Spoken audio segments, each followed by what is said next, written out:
So something else that we discuss in class is we don't know what their religion was, but we suspect that it was animism and shamanism, okay? Remember that animism is the belief that we all come from the mother goddess, from one source of life, including trees, animals, and humans. So every living being has a soul, okay? And the other thing is that the soul is permanent. You can never kill it. Okay? The body and the soul are different. So it doesn't really matter if you die because your soul will go somewhere else and maybe come back. Okay? So death was not a big deal. And the third thing is that there's a spirit world or another world which is more real than our world. Okay? Our world is just a manifestation, a physical manifestation of the spirit world. But what matters is the spirit world. And the last thing is that there's an order to the universe. We have a part to play. So for example, we can kill animals to feed ourselves, but we must pay tribute to these animals before and after we kill them in order to maintain the harmony of the universe. Okay? So that's what we believe the religion of early humans were everywhere in the world, okay? Including in China, including in Europe. This is Göbekli Tepe, and you can see that this is a T-pillar, and it's meant to represent a human. And inside the T-pillar is an animal. So basically, the T-pillar represents the manifestation of the animal spirit in us. And we believe that this is a religious festival that they would have before they went hunting. And the evidence for this is that at this site, we found a lot of animal bones. Okay? So does that make sense, guys? All right. So again, this is all just review. This religion goes back a long time, okay? So this is 40,000 years ago. We found this small figurine, okay? It's a very small figurine in a cave in Germany. And this dates back to 40,000 years ago, okay? So remember, 50,000 years ago, we started to leave Africa and venture into Europe and around the world, okay? So this goes back to the beginning, the dawn of humanity. This is a flute, okay, that goes back to the same time. So at the beginning of humanity, we were religious. We celebrated our religion through music and through art and through shamanism. Okay? Does that make sense, guys? Yes? It's a figurine. It's a doll. Okay? So they believe that these dolls have religious qualities, right? Okay, does that make sense? It's like paintings. Okay? So remember, like they also have these cave paintings where they're celebrating the mother goddess, and they're celebrating the fact that life is a circle. After you kill the animals, their soul goes back into the spirit world, and then through proper tribute and worship, you can bring them back into this world, okay? Okay, this is a shaman dressed as an animal, okay? So now the question then is, okay, if we cannot go back in time and observe their religion, how do we know what their religion is? And the answer is, we have a field of study called anthropology, okay? Anthropology. Anthropology is a study of other cultures. And if our theory is right, then we should be able to find other cultures that are still alive today that practice this religion. And what we've discovered is that if you go to places in the jungle, in South America, and in Africa, in Australia, they do practice this religion. Okay? So understanding their religion gives us tremendous insight into the thinking and religion of early humans. And that's what we'll do today, okay? To truly understand what early humans thought and how they understood the world, okay? Does that make sense, guys? All right. So the first passage we're going to look at is from a book called The Wayfinders by Wade Davis, okay? This is a great book. If you guys ever have a chance, please read this book, okay? It's extremely well written. Wade Davis, he's an anthropologist, Canadian, and this recently came out, okay? So he spent a lot of time traveling around the world to explore and to understand indigenous peoples, people who are native to the land, and they've been there for a long, long time. So this is what he says about a tribe in the Amazon forest, okay? In the beginning, before the creation of seasons, before the ancestral mother, Romikumu, woman shaman, opened her womb, before her blood and breast milk gave rise to rivers and her ribs to the mountain ridges of the world, there was only chaos in the universe. Spirits and demons known as He preyed on their own kindred, bred without thought, committed incest without consequence, devoured their own young. Romikumu responded by destroying the world with fire and floods. Then, just as a mother turns over a warm slab of maniac bread on the griddle, she turned the inundated and charred world upside down, creating a flat and empty template from which life could emerge once again. As woman shaman, she then gave birth to a new world, land, water, forest, and animals, okay? So this is what we call a creation myth. And every single civilization, every single people have a creation myth. So let me ask you this question, okay? Why? Why do you need a creation myth? What's this creation myth doing? What does it explain?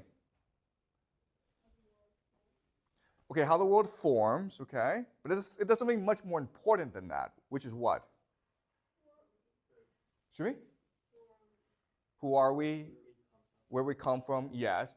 But it's something, yes, it explains all that. Who we are, where we come from, okay? That's what all creation myths do.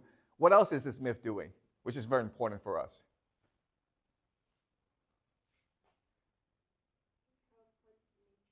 Excuse me? Okay, so it's telling us how the universe was formed, okay? What is in here that's very important and which is important for society to function well?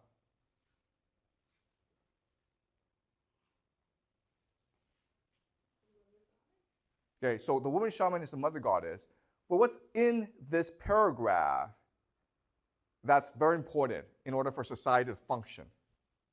What do you need for society to function? You need rules and laws, right? So what this creation myth is doing, what all creation myths is doing, is explaining to you the legal structure of your society, why you can't do certain things, okay? So for example, you can't commit incest, okay? You can't eat your young people. You can't kill the young people, okay? Why? Because that's what evil people do. Do you understand? So what this creation myth is doing is it's basically explaining the legal system, the rules, and why we have them.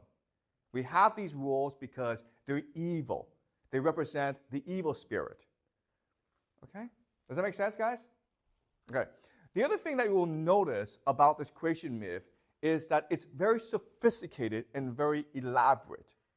Okay? So this is a visualization of their understanding of creation. And as you can understand, it's very complicated, okay? Does that make sense? Why is it complicated? Why is it complicated? Why is this so complicated? There are reasons for it. Why?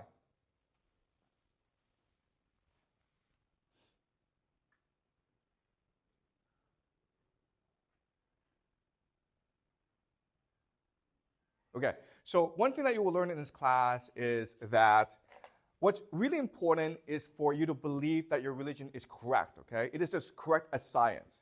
And what makes people believe that your religion is correct, you have to accomplish three things, okay? The first is grandness, meaning that it is huge, okay? It's vast. And as you can see, this is a vast religion, a vast cosmology of how things started. So grandness is very important. Then you need completeness. And the idea of completeness is that everything that you see in the world must be explained in this cosmology, okay? So what this is doing is explaining to you how everything started, okay? Where everything comes from. So completeness is important. The last thing is unity, meaning that there's a beginning and there's an end, okay? As you can see, there's a beginning and then there's an end, okay? So this is something that we will learn in this class as we explore other religions, including Judaism and Christianity, where for a religion to be powerful, for it to be authoritative, you need these three ideas: grandness, completeness, and unity. Okay, does that make sense? All right, let's keep on going. All right, so thus, for the people living today in the forests of the Paraná, okay, this is the Amazon forest, the entire natural world is saturated with meaning and cosmological significance, okay? They feel that everything around them has life, and it's all connected. It's one unified whole, okay? Every rock and waterfall embodies a story. Plants and animals are but distinct physical manifestations of the same essential spiritual essence. Okay? We all come from the woman shaman. We all come from the mother goddess. Therefore, we all have the spark of life in us. And therefore, we must be respected, okay? The plants and the animals all must be respected as much as we are respected. At the same time, everything is more than it appears, for the visible world is only one level of perception. Behind every tangible form, tangible means concrete, physical, okay? Every plant and animal is a shadow dimension, a place invisible to ordinary people, but visible to the shaman. So in other words, our world is a world we can see.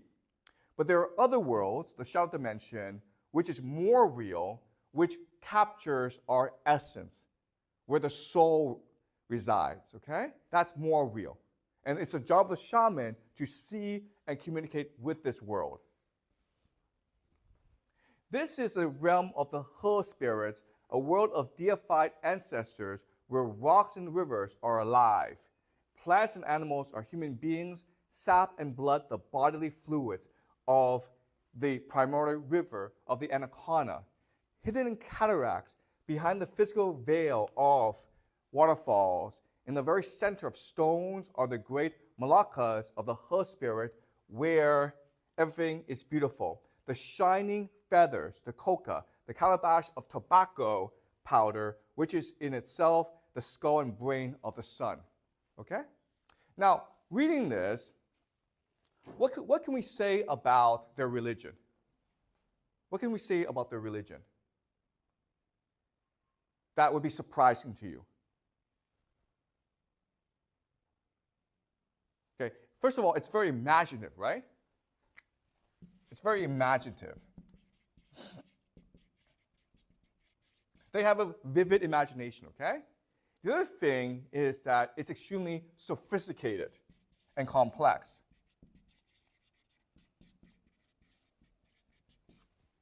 Okay?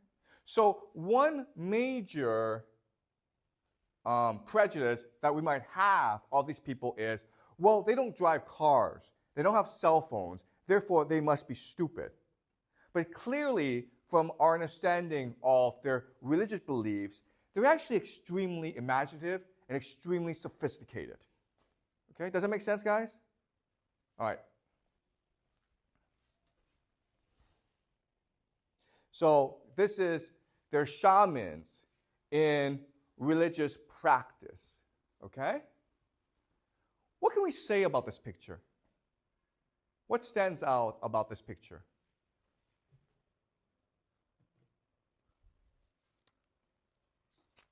What surprises you, or what catches your eye about them? What can we say about their beliefs based on this picture? Okay, yeah. So there's a lot of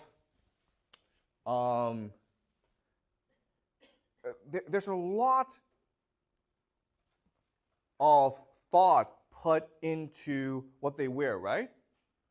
Okay, so again, sophistication.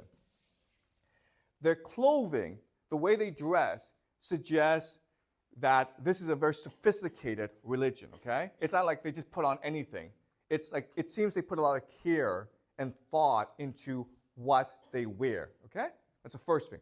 What's the other thing? What's the other thing? Excuse me? Well, there aren't that many of them. There's 3 of them. But what do you notice about the way they look in their bodies and the way they stand in relation to each other? What do you notice? Yeah?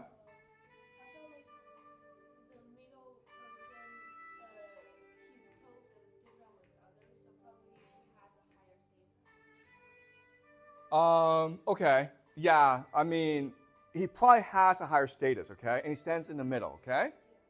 What else? Excuse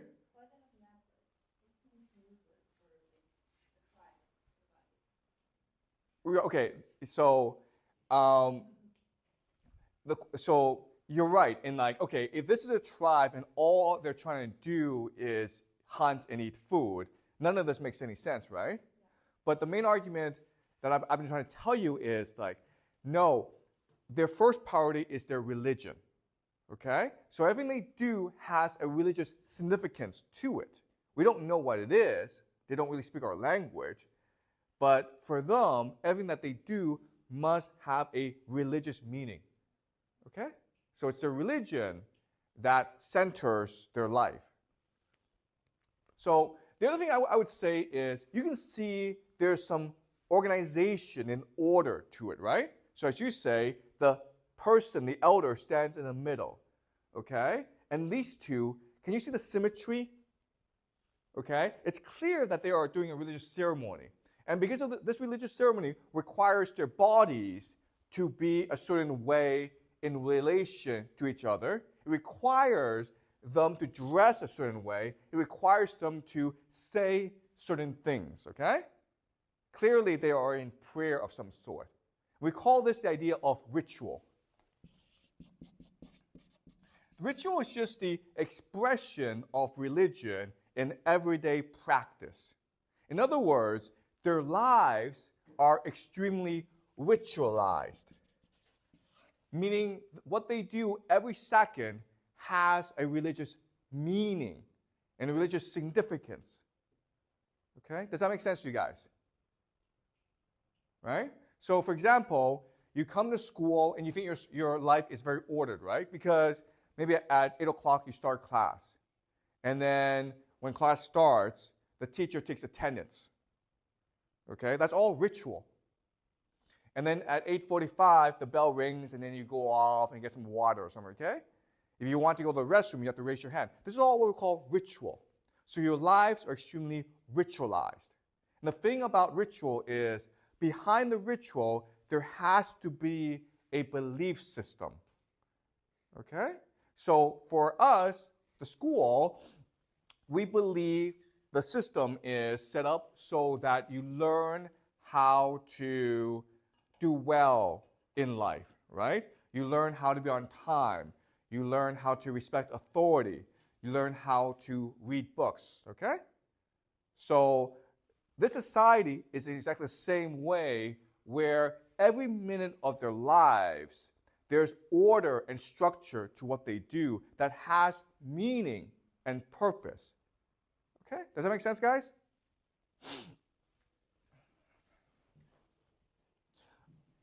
Okay. So let's talk about their ritual, okay? It's to the realm of the He spirit that the shaman goes in ritual. So the shaman is responsible for entering the world of the demons and negotiating and communicating with them, okay? That's his role. That's why he has his power and authority. Contrary to popular lore in the West, the shaman of the Barasana never uses or manipulates medicinal plants. His duty and sacred task is to move in the timeless realm of the He, embrace the primordial powers, and harness and restore the energy of all creation. He is like a modern engineer who enters the depths of a nuclear reactor to renew the entire cosmic order. Okay? So,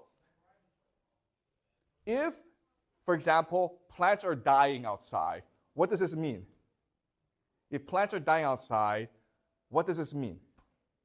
If animals and plants are dying, how can we fix the problem?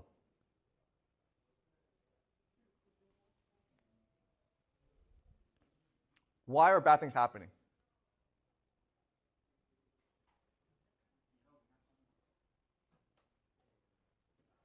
Bad things are happening because the spirits are unhappy. Right? Does that make sense? So therefore, you must go into the spirit world and understand why the spirits aren't unhappy and fix it, okay? And that's the role of the shaman. And what this is saying is this. What this is saying is that our world doesn't matter, guys, okay? Our world is insignificant. What matters is the spirit world. Because the spirit world is what controls everything. Okay? Does that make sense, guys? Okay? Among the Barasana, such renewal is a fundamental obligation of the living. In practice, this implies that the Barasana see the earth as potent, the forest as being alive with spiritual beings and ancestral powers. To live off the land is to embrace both its creative and destructive potential.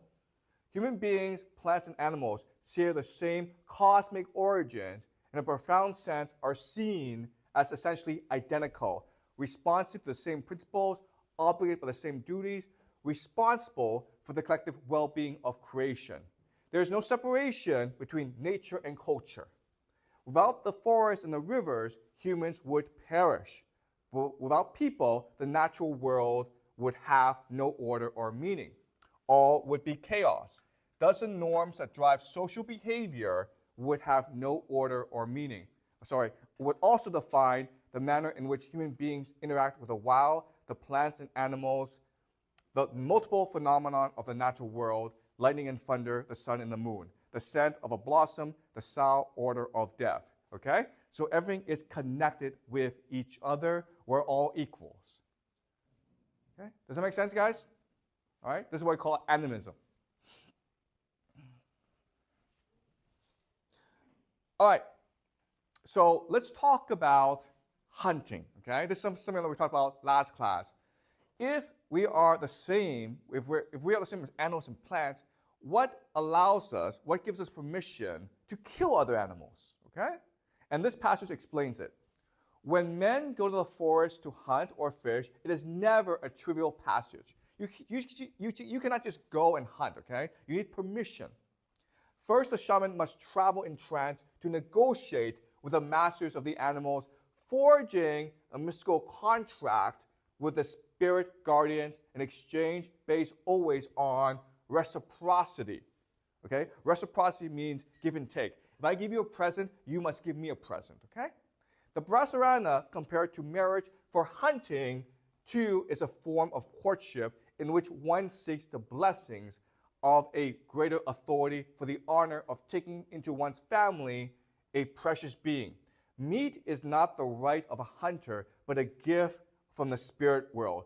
To kill without permission is to risk death by a spirit guardian, be it in the form of a jaguar, anaconda, tapir, or harpy eagle. Okay? This is something that we discussed in the cave paintings. Why did they spend so much time painting these animals? And we said this, it's because they're trying to pay tribute to the animals, right? If I kill you, I must thank you for taking your meat to replenish myself, but I also must ask for your forgiveness. Otherwise, the animal soul may seek vengeance. Okay, does that make sense? So this is the essence of their religion. If we hunt, we must first pay tribute, okay? And that's what explains Katahoik, right? Okay? The bull and the people, before they go hunting, they must pay tribute to all the animals. Okay? This is true. And you also look at the cave paintings, right? They have all these cave paintings, and what they celebrate is not themselves. What they celebrate are the animals, because it's the animals that give them life, that give them nourishment and meat, okay? Does that make sense?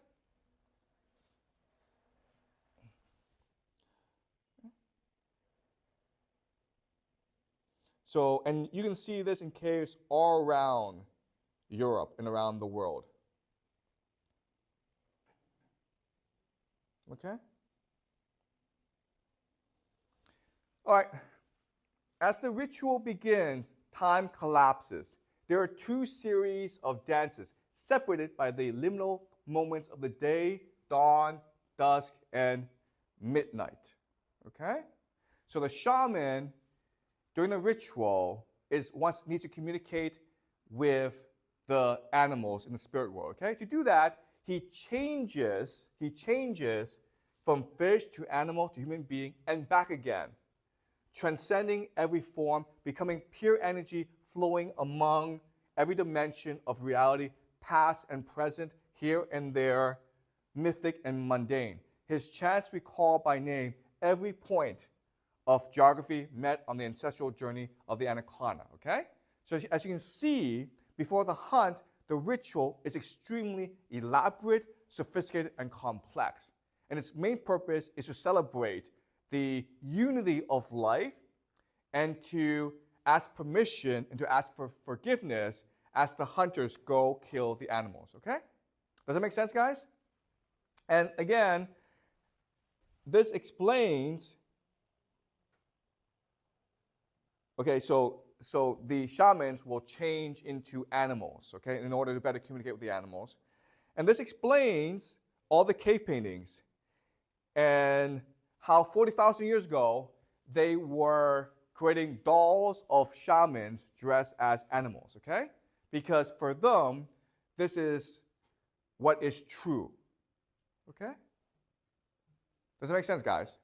All right, so any questions so far before I move on? Are you guys clear about what's going on? Okay? All right. Now let's move to Africa, okay? We were in South America, and they're still there today. If you want to go visit that tribe, you can do so, okay? Now let's go to Africa, and in Africa, there's a group of people called the Pygmies, okay? The Pygmies.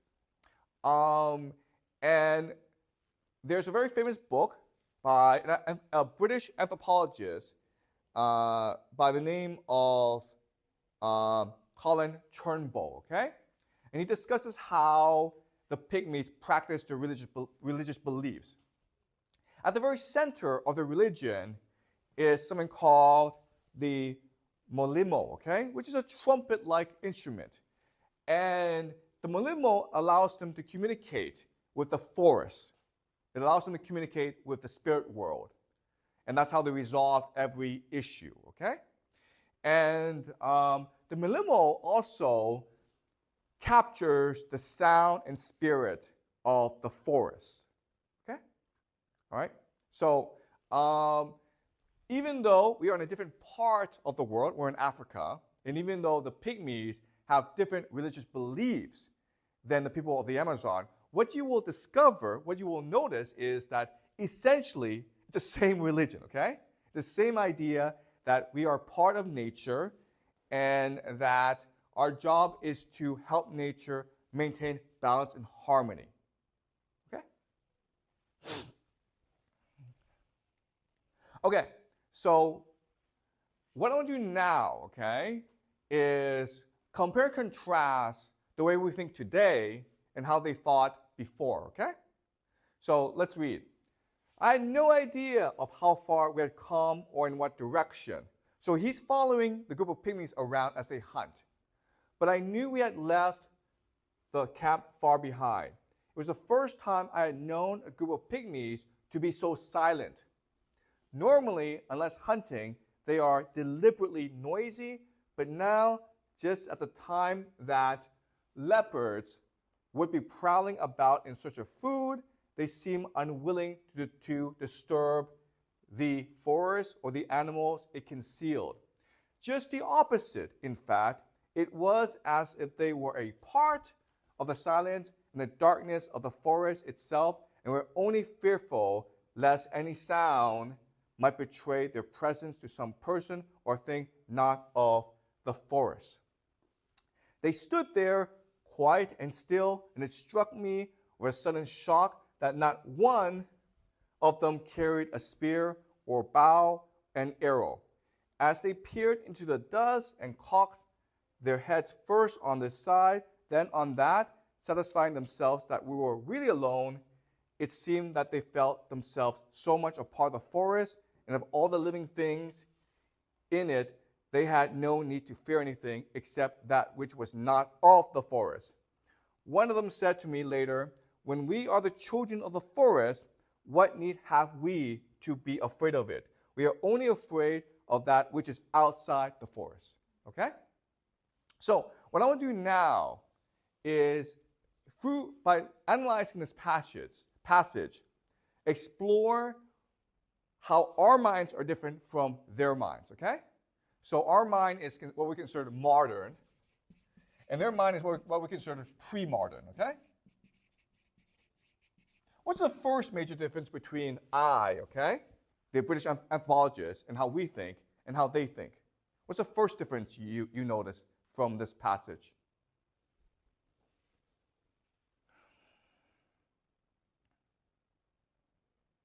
Okay, first of all, what is the word that tells us that he doesn't really understand how these people think and behave?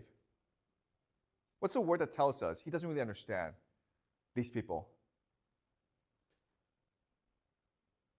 This is actually a great SAT question if you guys plan on taking the SAT, okay? There's a word in this passage that tells us he doesn't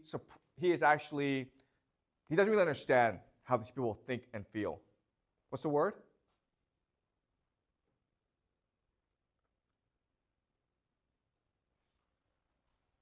Shock, right? Shock. Okay? So he's surprised by their behavior. Why is he surprised? What confuses him? Anyone?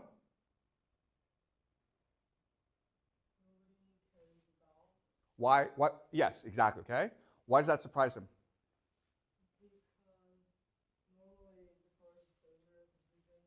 Exactly, okay? So here's the first big difference.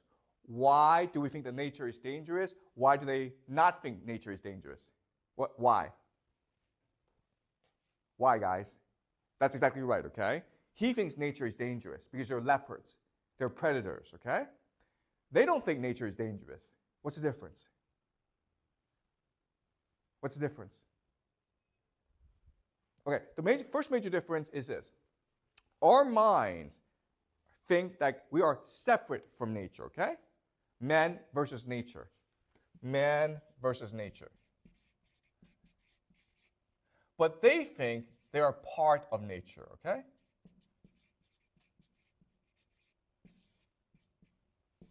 So let me ask you this question. Why do we fear nature? What makes us fear nature? If I put you in a forest, you're afraid. Why?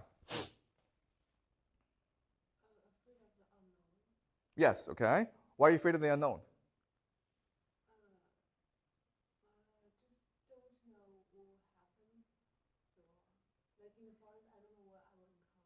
Okay, you don't know what you encounter, but why does that make you afraid?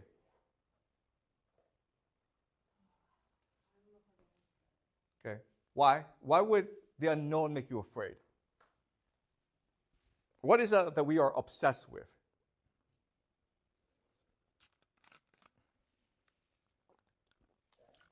Hmm? See me?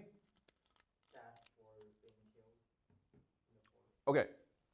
We're obsessed with control, right?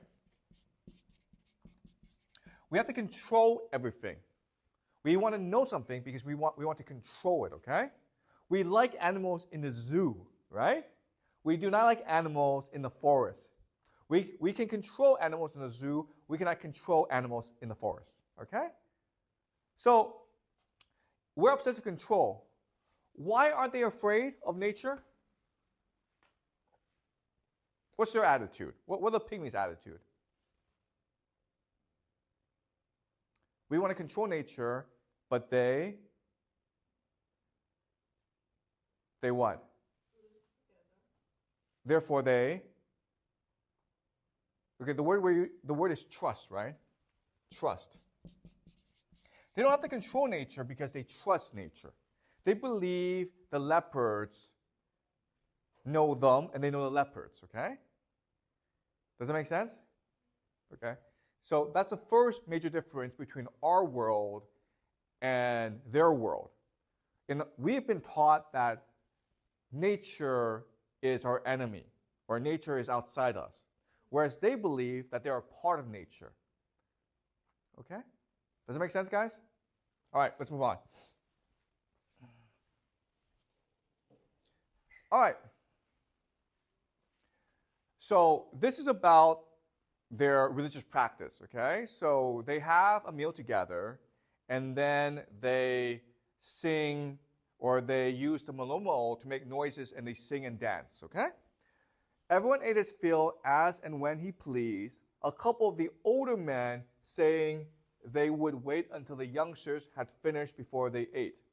But they did not wait for long. I was told, however, that everyone had to eat, just as no adult male was allowed to sleep, but that to sing while Molimo was singing was in progress. Apparently, one of the greatest crimes that a pygmy can commit, if not the greatest, is to be found asleep when the Molimo is singing. One of the men stood up and miming, as all pygmies love to do, he showed how they used to search for sleeping men, a spear under each arm, and how if they found one, they would spear him in the stomach and kill him completely and forever. I was told that then his body would be buried under the molimo. Okay, the molimo is a great fire in which they practice their religion, okay? And nobody would be allowed to mention his death, even to remark on his absence. The woman would be told that the molimo itself, the great animal of the forest, had carried off one of their number, but like the men, they would ask no questions and would never again mention the missing men. Okay, so in this world, the greatest crime you can commit is not to kill someone, but to sleep during the religion. Can someone explain why that's the case?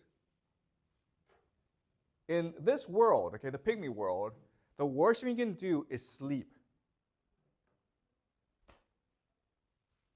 Why is that the case?